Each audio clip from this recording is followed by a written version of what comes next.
Assalomu alaykum.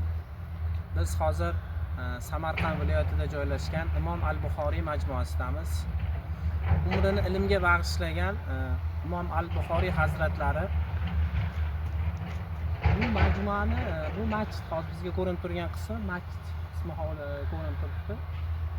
Orqasiga hovlisi bor. Hovlining yonida muzey joylashgan.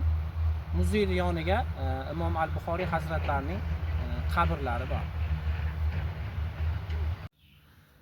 Hadis ilmining sultoni, Qur'oni Karimdan keyingi o'rinda turadigan kitobning sohibi Abu Abdulloh Muhammad ibn Ismoil al-Buxoriy hazratlari 810-yilda Buxoroning Qorako'l tumanidagi Poykin degan qishloqda tavallud topadilar.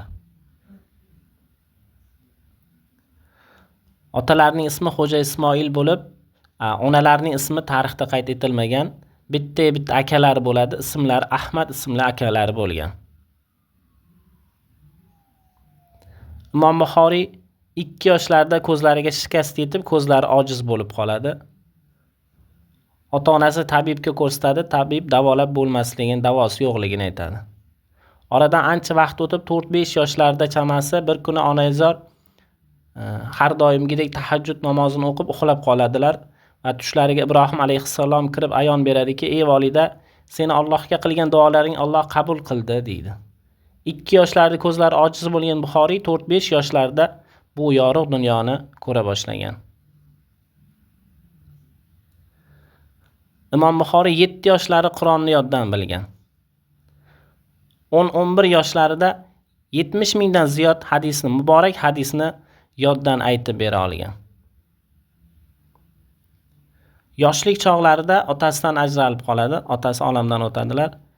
Imom Buxoriy 16 yoshda onasi va akasi bilan hajga borib va arab mamlakatlariga 40 yildan ziyod yashab, o'sha yerda ilm o'rganadilar.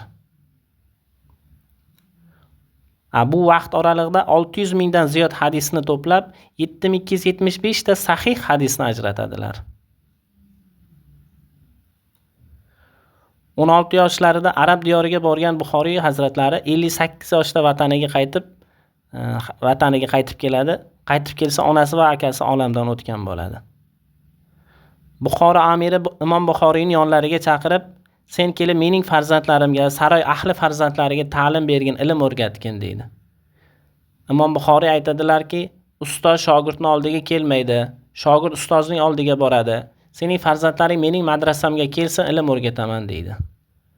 Amirga bu gap yoqmaydi. "Mening aytganimga ko'nmadi", deb Buxoroga ig'vo tarqatadi. O'shandan so'ng ulug' zot Buxoroni, ona shahri Buxoroni tark etib, Samarqand shahri yaqinidagi Xartang qishlog'iga keladilar. Va shu yerlik aholiga ilm o'rgatadi.